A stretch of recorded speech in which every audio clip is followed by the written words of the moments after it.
वाल्मिक कराड संतोष देशमुखांच्या हत्येचा मास्टरमाइंड, सीआयडीने दाखल केलेल्या आरोपपत्रामधून महत्त्वाची माहिती समोर। पोलिसांनी नवीन कायद्याचा अवलंब करून पुराव्यासहित आरोपपत्र दाखल केलंय। संतोष देशमुख हत्या प्रकरण फास्ट ट्रॅकवर चालवण्यासाठी कोर्टाला विनंती करणार, मुख्यमंत्री देवेंद्र फडणवीसांची प्रतिक्रिया। कोणतीही कंपनी आपल्याला खंडणी देणार नाही, जो आडवा येईल त्याला आडवा करा, विष्णू चाटे तुम्हाला मदत करेल, वाल्मिक कराडच्या सुदर्शन घुलेला सूचना, सीआयडीच्या आरोपपत्रामध्ये स्पष्ट उल्लेख।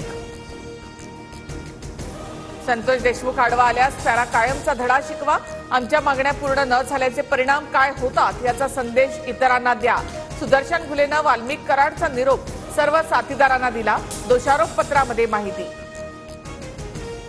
खंडणी प्रकरणामध्ये अडथळा आणल्यामुळेच संतोष देशमुखांची हत्या, सुदर्शन घुले आणि इतर आरोपी संतोष देशमुखांना मारहाण करत असतानाचे व्हिडिओ सीआयडीकडे, हत्येच्या 48 तासापूर्वीचे कॉल डिटेल्सही समोर। 5 गोपनीय साक्षीदारांमुळे आरोपी वाल्मिक कराडच्या अडचणी वाढल्या, कराडचे 3 आयफोनही बीड पोलिसांकडून जप्त।